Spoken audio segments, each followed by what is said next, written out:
Good evening. This is the last word. I am Kavita Krishnan. Viewers, as you all know, we are right in the middle of Navratri, that 9-day festival when India celebrates Nari Shakti, celebrates the warrior goddess.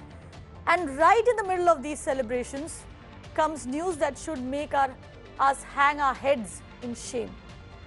The Delhi police have exposed a racket where hopeful parents can choose not to have a girl child. They can opt to have a boy child instead. Using a decoy couple, the police found that hopeful parents are being sold a package deal. For as little as 8 to 9 lakh rupees, they can get an IVF procedure done abroad and select the sex of their unborn child. Now here's how this worked.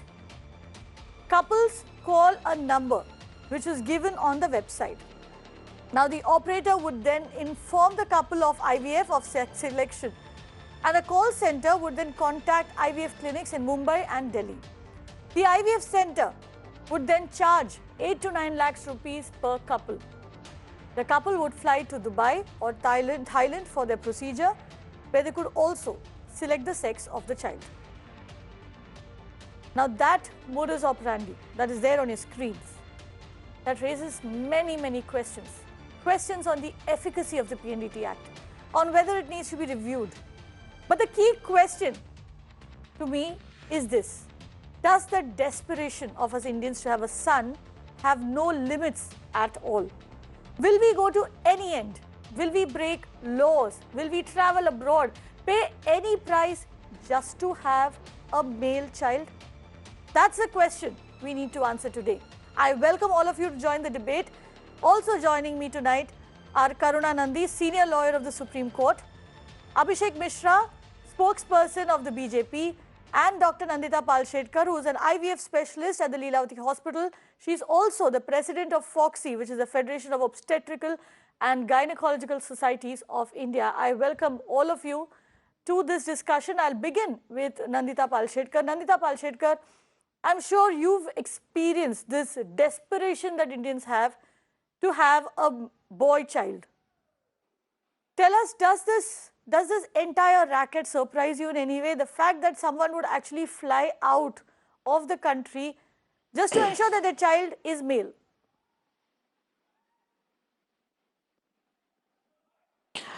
Yeah, Kavita, I think this is a known fact that the Indians have a liking for boy child. They want it desperately. And you've seen a lot of heinous crimes being committed to just have a girl child, to just have a boy child. And there are lots of people who would go to any extent to have the boy child. And I think this was really shocking for me, that it was such a mass, approach towards the whole thing, and to find a loophole in the law and to be able to do this. I personally feel that if it's not allowed in the country, it is not allowed for you to even counsel them to go anywhere. So I think it's really a sad day in our country's IVF history where such a thing has happened in this fraternity, especially when, it's getting us blessings, it's giving blessings to a lot of couples who don't have children. So I'm really upset about it. Right. But Nandita, I want to spend some time here understanding the psyche of these people. What happens? You have patients who walk up to you and say, we want a son? Is that how it goes? And how much do you need to counsel them? What do you do? Yes, there have been times when...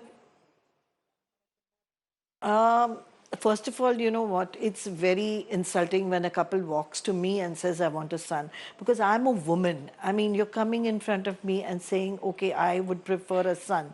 I think it's really heinous. And counseling, I really don't get into it at all.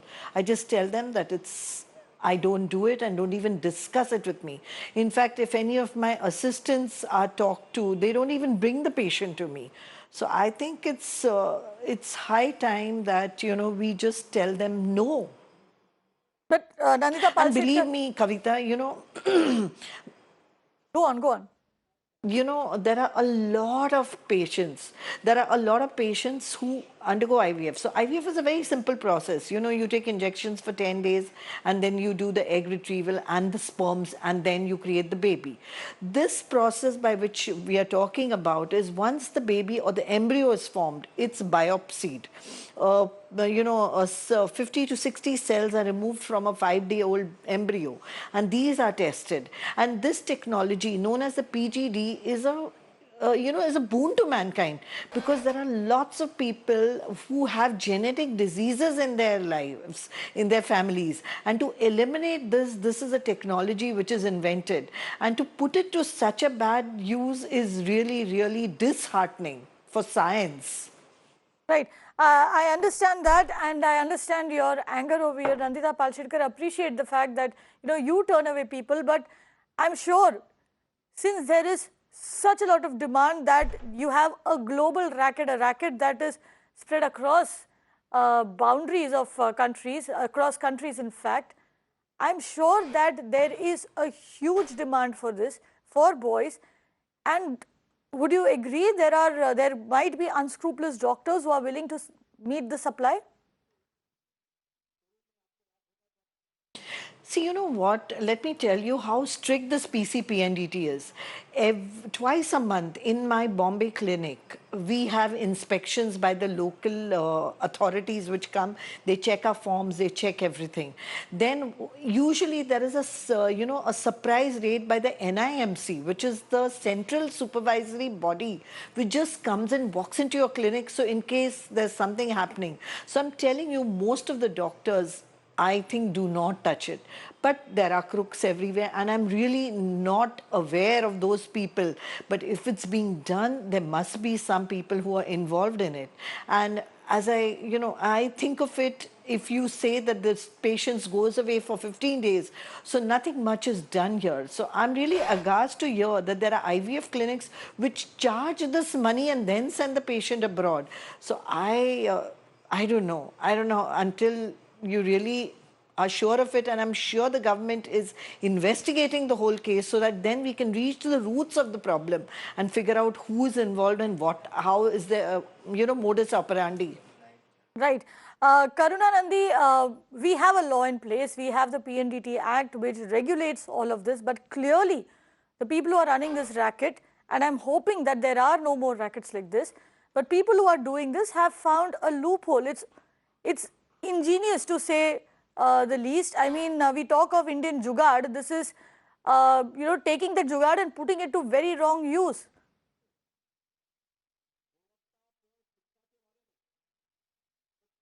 Kavita, it's not a loophole. The PNDT Act, which is the Prenatal Diagnostic Testing Act, was amended to include these aspects. So it's now the Preconception and Prenatal Diagnostic Testing Act. Now, the offences and penalties, for example, Chapter 7, Section 23, says that any medical geneticist, gynecologist, registered medical practitioner, or any person who owns a genetic counseling center, a genetic laboratory, or a genetic clinic, or is employed in such a center, laboratory, or clinic, and renders his professional or technical services, whether on a free basis or otherwise, and who contravenes any of these provisions of the Act, shall be punishable with imprisonment. Right? So now the thing to remember is that this is covered. So as I think the doctor before me was clarifying, there are a number of ways in which you can understand whether the fetus in the woman's belly is, in the woman's uterus rather, is a male fetus or a female fetus, right? Now, one is if it is a birth through sexual intercourse, which is conception through sexual intercourse, which is of course the majority of conceptions. And there you see whether, basically the radiologist or the ultrasound operator, anyone who is employed there, may take a shot at it, but primarily the radiologist can see whether it is a boy or a girl, and they are not allowed to disclose this. As Nandita Palshidkar was saying earlier, in the cities in particular, there is very, very strict scrutiny. So the credible clinics are extremely careful about this. There's huge compliance. There are many forms the person has to fill. Every time somebody goes for an ultrasound, you have to fill and sign these forms, etc. Right? Now, the second route is through IVF route, if you conceive through the IVF route. Now, if you conceive through the IVF route, as Dr. Palshikar was pointing out, there is the, I think it's called PGT testing.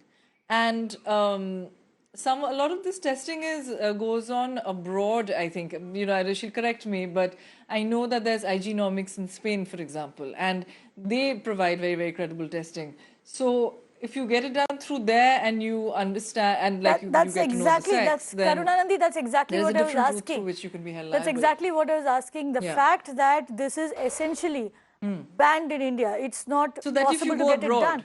But then people are going abroad, and you have a center that is offering you a package. They actually called it a package for 8 to 9 lakh rupees, where they guarantee that you'll have a son at the end of it, or a daughter, if you choose to have a daughter. But of course, most of them end up having sons, so they guarantee the sex of the child, the only catch being that they have to go abroad. The very fact that something like that is on offer, are they bypassing the law?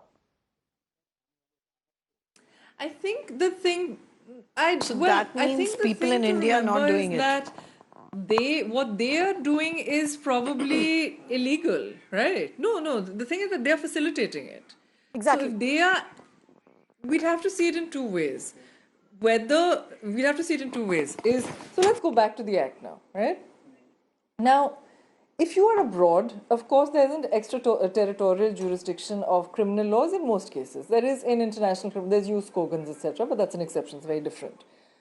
Here, there isn't extraterritorial jurisdiction. So, abroad, this is not something that would directly apply to them. Now, let us see if they would be directly liable, because if it is for aiding and abetting an offence, they would not be liable. However, if you see the chapter on offences and penalties under the PNDT Act, and you look at section 23, what it says is any genetic counselling centre, right? Anyone who owns a genetic counselling centre, a genetic laboratory, a genetic clinic, you know, or is employed in such a centre, or is, so it's fairly wide, and I think it would catch in its ambit quite a lot of people who think it's a loophole, you know. And so I do think that when the central body is sort of looking within its ambit as to what, you know, who to cover and who not to cover, and how to spread its net to catch to catch these people who are, you know, conducting criminal activities, that these people are included. Right, Karunanandi, I'll come back to you. Let me bring in Abhishek Mishra of the BJP. Let me place on record here our appreciation for what the government has done. This racket, in fact, was exposed by the National Commission for Women, by the Health Ministry, who in fact issued a directive to the Delhi police, which is why the Delhi police went and raided this center. So Abhishek Mishra, great job. I mean, it's, I can't you know, express my appreciation here, but the question that I want to ask you is, at the end of it all, they've been charged with cheating. Is that all, or will there be stricter you know, charges brought against them? The PNDT Act, of course, is quite a strict and quite a comprehensive act, like Karunanandi just pointed out. See, I'm very happy that you have told the audience the truth, that it was on the direction of the Health Ministry and the National Commission of Women, which both fall under the central government, that the Delhi police, which also falls under central government, was directed to register a case and a raid was done. And the couple which went as a decoy to capture these crooks, thieves and anti-national people who are spoiling the lives of women, they were also National Commission of Women. So you have to see that how sincere we are on the theme of Beti Bachao, Beti Padhao, that to save our Beti, Beti bachane ke liye, National Health Ministry, National Commission of Women, Delhi Police acts promptly, sincerely and strictly to ensure that nobody is allowed to do these activities. So hence today the whole nation has known today that how strongly we are implementing Modi ji's vision of Beti Bachao, Beti Padhao. No girl child in India can have any harm done upon her. Right, right. We in Bharatiya Janata Party and leadership of BJP under leadership of Modi ji are determined not to allow this. And today the Health Ministry, National Commission of Women and Delhi Police have all three worked together to Right, put these Abhishek people Mishra, behind bars and Abhishek have a case Mishra, on point them. noted. The whole My country question today is is, happy. my question is, what these people are facilitating is essentially murder. Why have they been booked just under cheating? No, the thing is, the problem with you is that you have to find out when the Health Ministry, National Commission of Women, it's Delhi not Police murder, has done an act, stopped them, caught them, put a case on them. And still you have to find out something to call. You know, whole country is with us, has seen our sincerity of action. Nobody in India will be allowed to Abhishek harm Mishra, a we girl are child. None of not, these nobody is fake against fraud you. We are operators just asking will be you, allowed to Abhishek such Mishra, we are just asking you whether you'll bring stricter charges against these people. What? Will you bring stricter charges against these people? Nobody is denying the significance of what you've I done. assure you, as the strictest charge will be brought against these people. Delhi police will ensure that the strong message goes across the length and breadth of India that in India, such criminal activities against humanity. I am not even saying this is illegal. This is against humanity. How can you discriminate through your this IVF techniques, girl child, boy child? All human beings are same. Everybody is a creation of God and Mother Nature. Hence, across length of breadth of India, message will go, you cannot do these things. And we'll put a strictest charge. And I am assured that the judiciary will give them the harshest punishment possible. This is a crime against humanity. Right, it is a crime against humanity, and Nandita Palshetkar, you have to deal with these people every day. On a daily basis, people walk up to your door and say they want a son. What is the way out? Is there any way that you can change this mindset?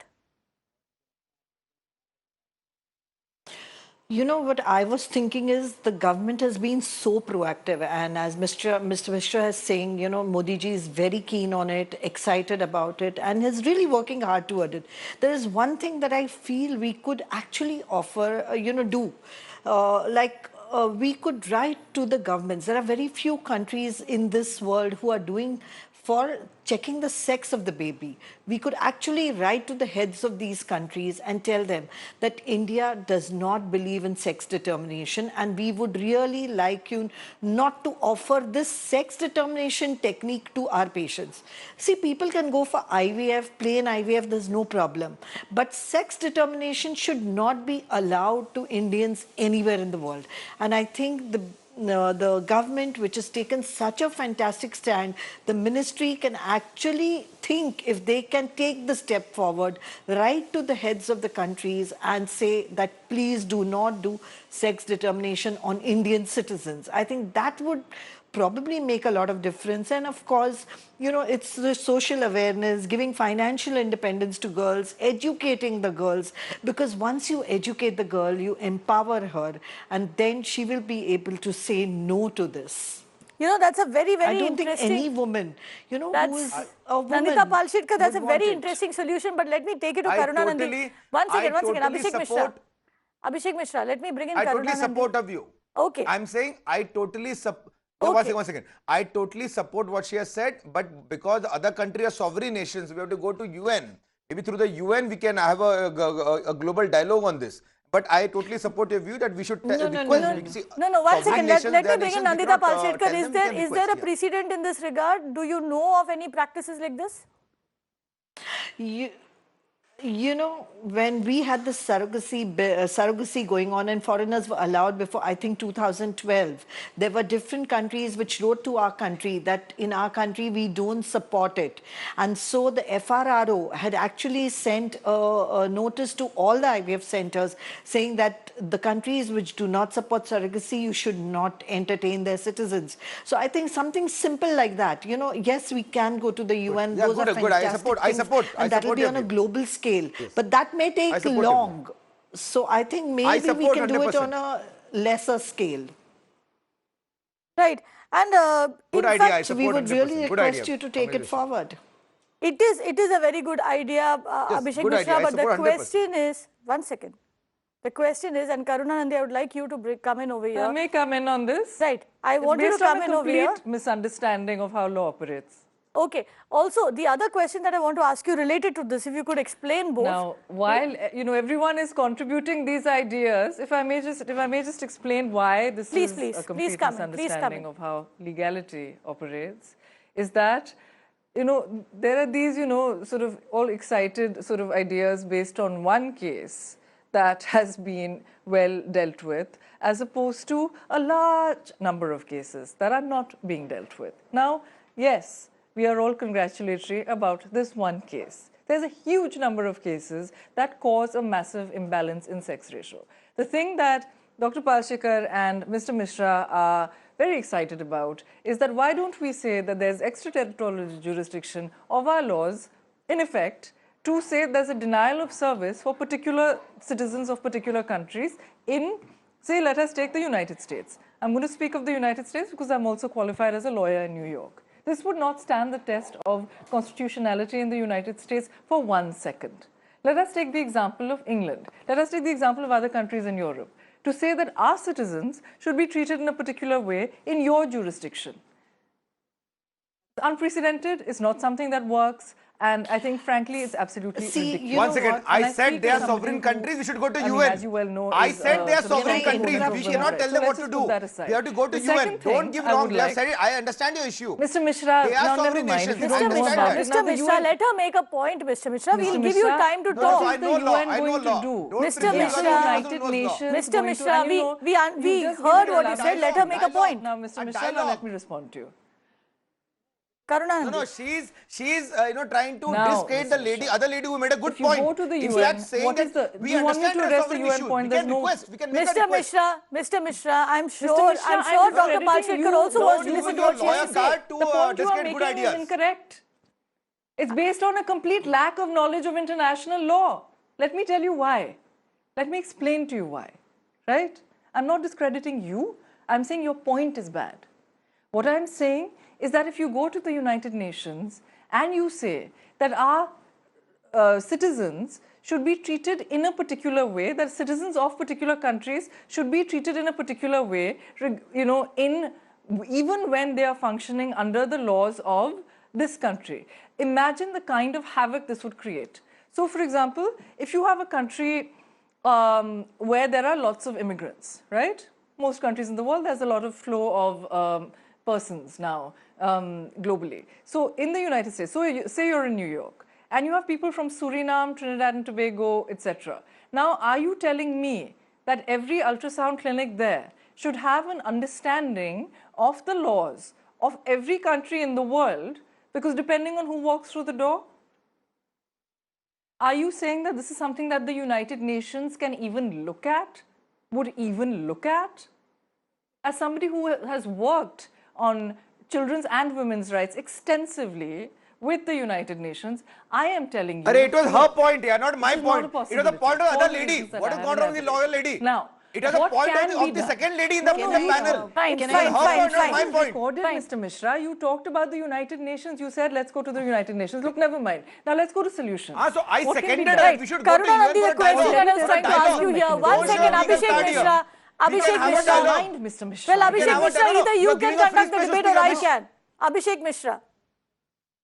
No, 1 second. Kavita, The point was made by the Kavita, I second think lady, you know not by what? me. So I She just knows told you that. can have a That's dialogue fine, in the fine, UN. fine. He's saying Abhishek as a Mishra. legal lawyer, there Abhishek can be no Mishra. dialogue, nothing. Abhishek Mishra, let it go. The question I'm asking here is there a solution? So very clearly, there is a route. The route is that you go abroad. The route is that you go abroad and get that test done and figure out whether you are carrying a girl or a boy child, which is what these people are essentially selling. Is there a route by which that can be cut off, that option can be taken away, Karunanandi? You know, So there are two things that are being done. Kavita, I mean, there's a in fairly Thailand, controversial actually, even process surrogacy got banned. in the Supreme Court. Ms. Palshikar, if I may just finish, and then, let's come to you because, of course, you have the medical experience. Let me just finish on the law. Now, in the Supreme Court, there was a case pending some years ago. I think it's probably been disposed of now, to take down advertisements for PNDT clinics and services, right? Now, the reason this was controversial was that if you start taking down ads, the mechanism will tend to be overbroad, and when you don't have human intervention, you will take down too much, right? And you will take down, for example, academic articles, and then to the detriment of the scientists in this country who want to do research, for example, right? However, that is something that was being looked at. Now, the second thing is that I think that one must make sure that these people who are selling these services get included in the ambit of the genetic counseling centers that are already in the ambit of the law. So those people, I think, should definitely be prosecuted. In terms of behavior change, I am less congratulatory than the other two speakers on the Modi government's efforts with regard to Beti Bachao, Beti Padhao, although this was very good. This particular intervention was very good in this particular case, but it is one case. 56% of the budget was spent on advertising. Now, this advertising was not on behavior change. It was advertising. Why do the people on this panel, those who are not on the, who are not representing the government, think that all this has been done by Modi ji? Now, the reason is because 56% of the budget of Beti Bachao, Beti Padhao was spent on advertising. This is not me speaking. This is the response in Parliament that laid out these figures.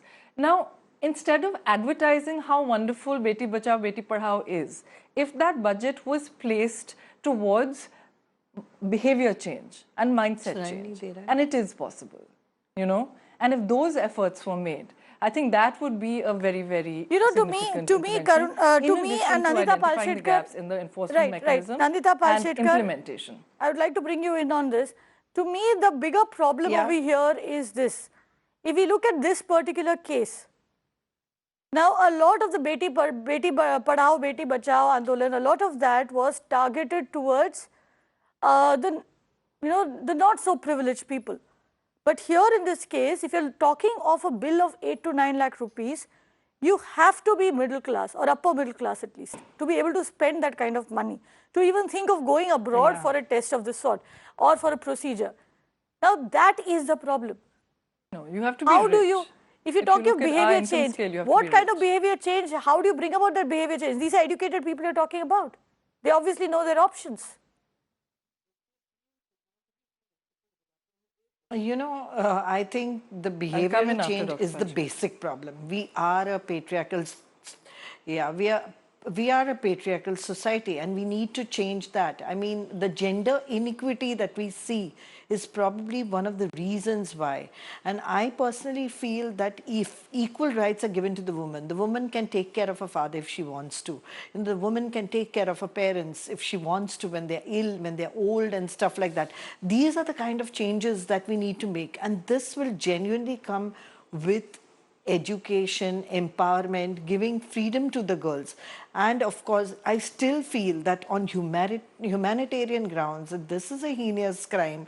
We can actually appeal to the nation because, you know, female feticide is creating havoc. There can be lots of repercussions.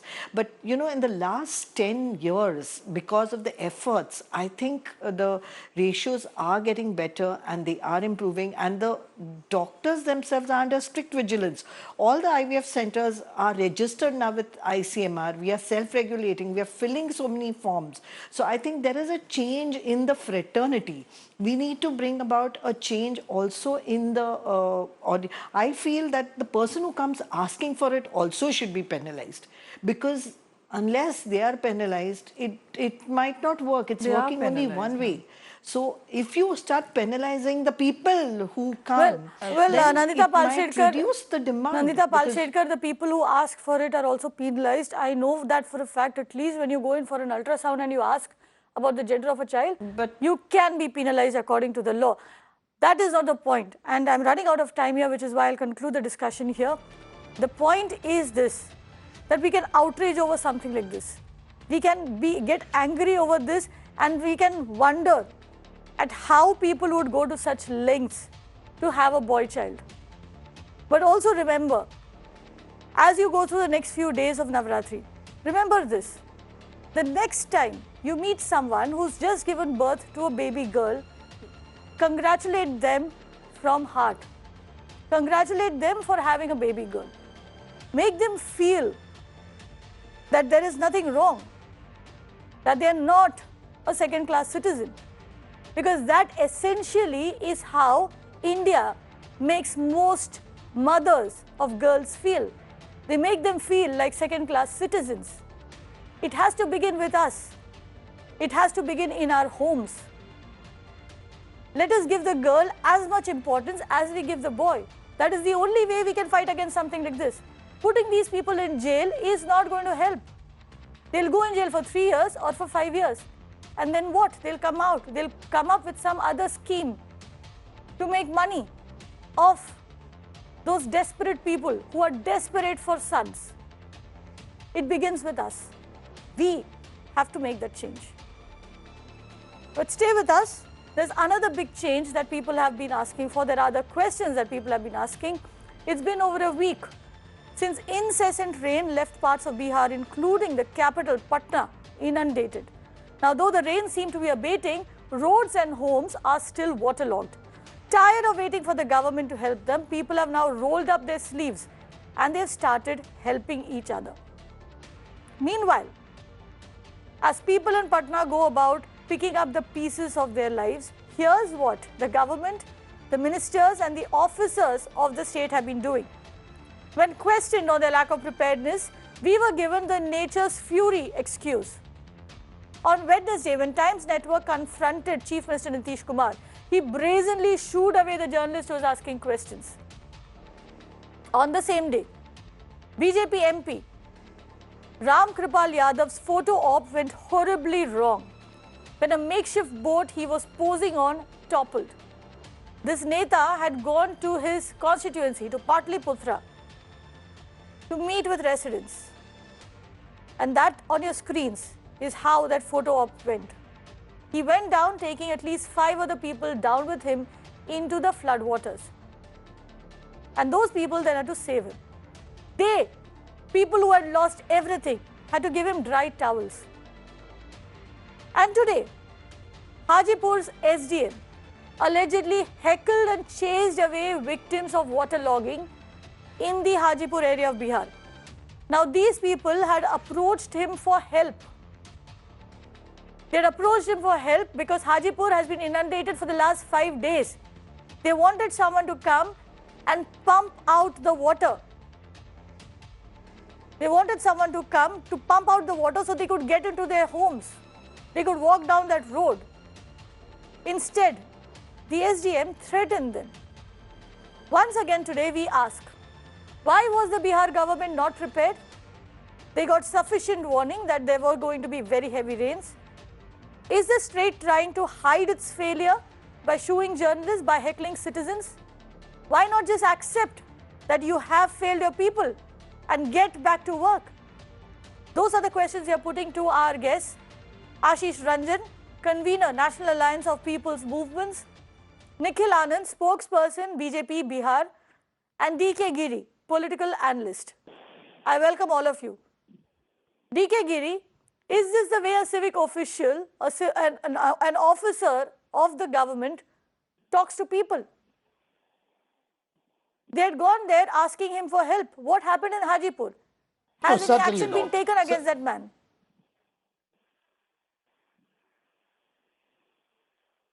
Certainly not.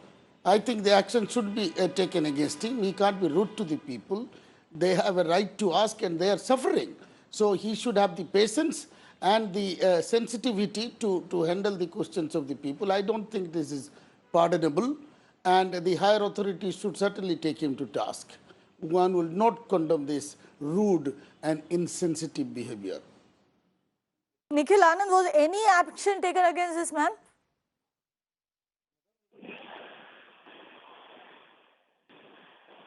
Hello. Yes, Nikhil Anand, was any action taken against this SDM? Hello. Nikhil Anand, can you hear me?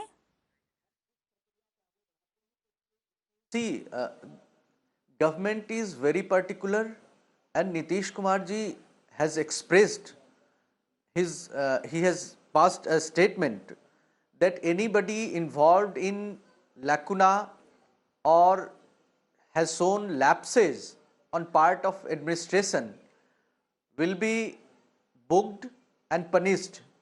Just we are busy just helping the people, those who are facing the agony and those who are suffering at this hour of flood and water logging in Patna. And we are so much concerned, and we agree that there is a administrative lapse, and government was serious from the day one, and we initiated the process. Our Union Minister of State for Home, Nityanand Rai, he initiated so fast, and 20 battalion of NDRF was sent to Bihar. 2 helicopters from Indian Air Force was sent to drop the food packets and rescue the people. And we are doing all, we are taking all necessary steps to help the people. But I agree that the flood situation in different parts of Bihar is a different matter, and water logging in Patna is a different matter.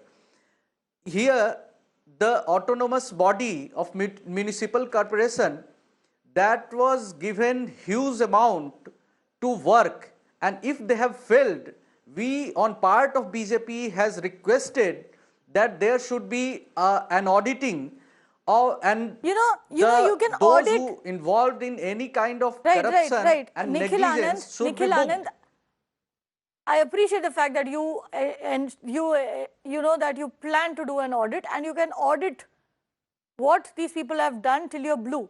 But the fact is that we have not seen any kind of sensitivity coming forth from the government. We've not been getting any answers, and people are being heckled. We have reports of people, in fact, getting and arranging for food and water and distributing it amongst people who cannot move out of their homes, amongst the elderly, amongst the children. Where is the government? What are they doing? In case you've forgotten, let me play out for you again what the Chief Minister himself had to say. He didn't even think it was necessary to answer questions. Listen. Certainly there is waterlogging, and that is the reason why he's going to have a look at it. We'll try and talk to him. Sir, for the past 4 days, there is certainly the Chief Minister doesn't want to reply when I put in the mic. हम पूछ रहे हैं कि देश के कितने हिस्सों में पानी आया और दुनिया के कितने हिस्सों में पानी आया, सिर्फ पटना के कुछ मोहल्ले में पानी आया, वही है समस्या। ये दुनिया में कहाँ है, अमेरिका में क्या हुआ, क्या मतलब है इस सब का? सर आप 14 साल से मुख्यमंत्री, एक मिनट तो सुन लीजिए, आपकी उम्र कम है। सर तो उम्र कम रहेगी, सवाल पूरी नहीं देंगे आप? पूछने तो दीजिए ना, ये पूरी बात आपको बता देते हैं।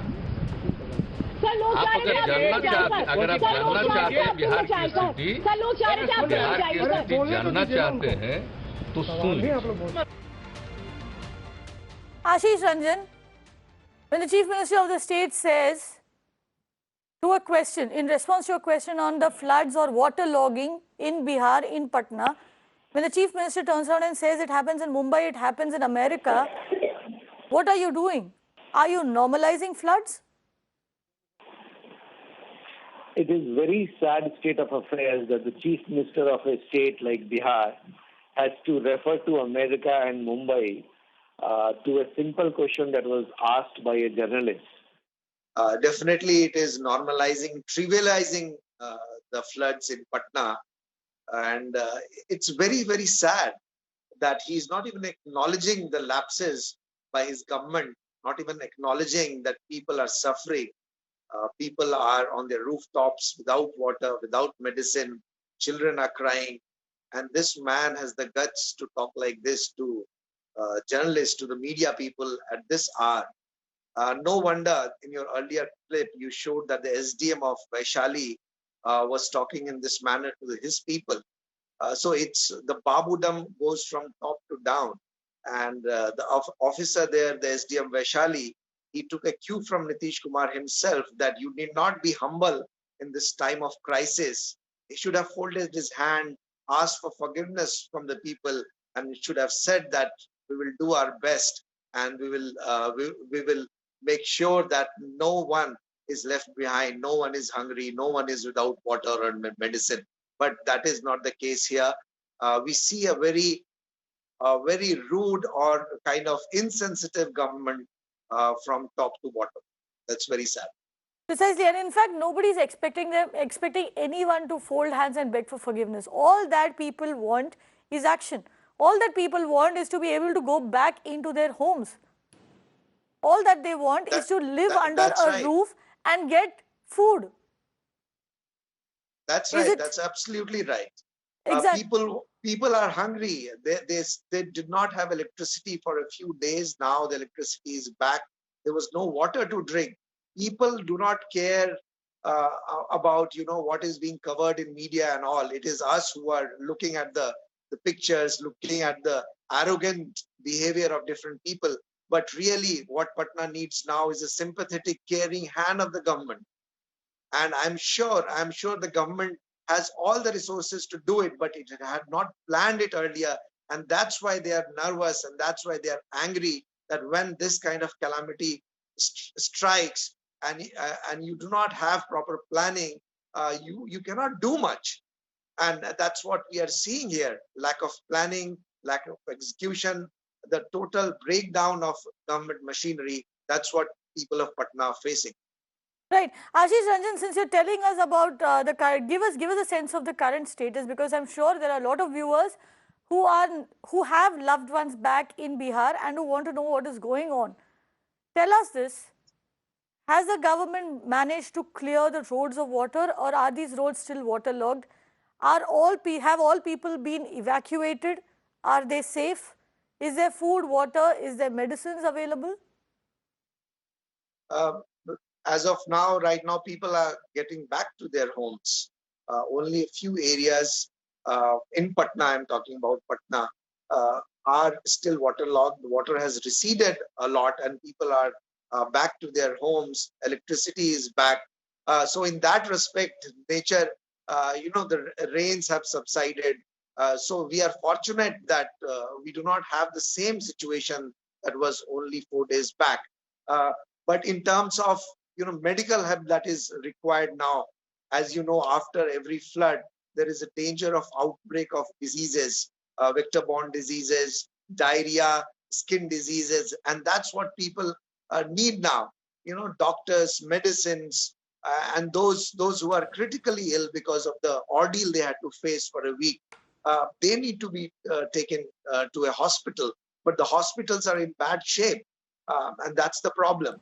The food packets, it was it was grossly inadequate anyways. So people of Patna are helping each other. I have seen my friends, I'm not there in Patna, but what I gather from my friends over there, that the volunteers of different voluntary organizations, different political parties are also doing their bit and distributing food packets, distributing medicine, water bottles, etc. But the major thing is that water has receded, electricity is back in most of the areas, but Punpun is still the river which flows. That area is still, getting a lot of water, and still there is a problem over there. Right. Nikhil Anand, I hope you're taking notes. I hope you've made note of all that Ashish Ranjan just said. Here's what Patna needs. Here's what the people need. They need medicines right now. Food is grossly inadequate. They need more food packets sent. Drinking water is a problem. Of course, the government has taken initiative and everything possible is being done by the government. And I agree that there was an administrative lapse, and when the alert was given earlier, everyone should have worked on ground, but they failed, and government has taken initiative on right time. Yeah, I agree that because of the central government's help, NDRF, 35,000 people were evacuated and they were provided with all the safety measures were taken and all the food supplies were given. And I think that government is taking all necessary steps so that these kind of situations doesn't arise again. And government is very much serious to fix responsibility and punish those officials, lower municipal corporation officials, those who have failed to work on their duty. Why just the lower municipal corporation we are officials? very serious. Nikhil Anand, I agree that Nikhil this Anand, kind of rain. Nikhil Anand, the question I'm asking is why only the lower municipal corporation officials? And this is essentially the problem over here. Why is it that we catch hold of the junior most officer who's only supposed to be carrying out orders, who's not the person who's taking the decisions? No, it's not. Why is it that man is held responsible? Catching the junior Why not officials? the ministers? I say that Why municipal not the corporation is an autonomous body and government provides. Yeah, just let me speak. Okay. I said because municipal corporation is an autonomous body and government provides a budget, proper budget, so that they work on those things like civic amenities, drainage system and everything possible. And it was their duty. And if they have failed, government will surely do the audit, fix the responsibility and punish anyone who found guilty. But government has not left any stone unturned to help the people as well as enhance the infrastructure. You know that, but after division of Jharkhand, Patna was the only city which was having great facility and there is a population pressure on Patna. But in recent times, we have selected Muzaffarpur and Bhagalpur, other cities in a smart city concept and other like airports. I don't know what, I don't know, I'm sorry, Nikhil Anand, I don't know what smart cities you're talking about. I don't know what smart cities you're talking about, but this is what my viewers should know today. See, that Patna's drains have not been touched. Patna's drainage system has not been touched since 1968. Municipal facility is being improved in the process. I'm sorry. Yeah, you can improve the medical facilities later. You can improve the medical facilities later. One second, let me bring in DK Giri. Let me bring in DK Giri. Of course. Yeah, let me bring in DK Giri. DK Giri, it is very clear here. If you tell me that Patna has a separate municipal corporation, it has a separate budget, why hold the junior engineer responsible for the drains failing? Why not hold the municipal commissioner responsible for the fact that nobody bothered to touch those drains with a barge pole since 1968?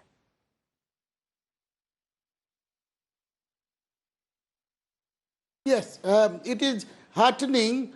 And it is a breath of fresh air that the government spokesman is admitting the lapses, but at the same time, the gentleman also is justifying the lapses because he said they're autonomous body. Autonomy does not diminish accountability.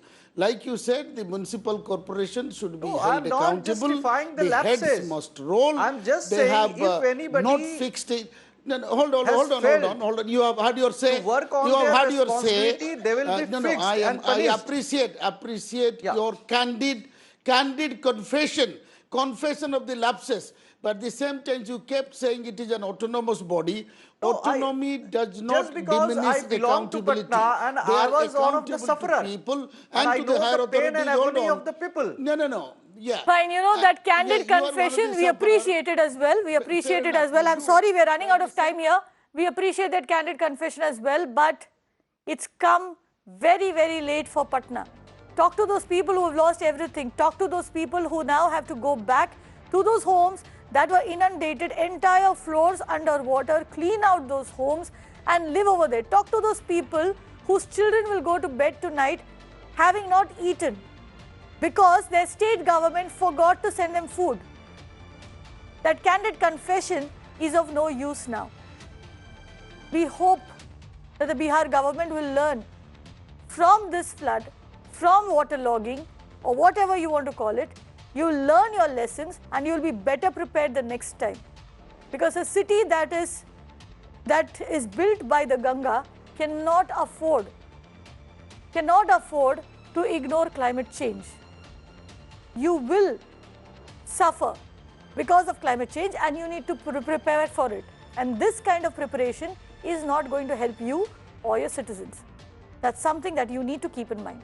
Thank you for watching.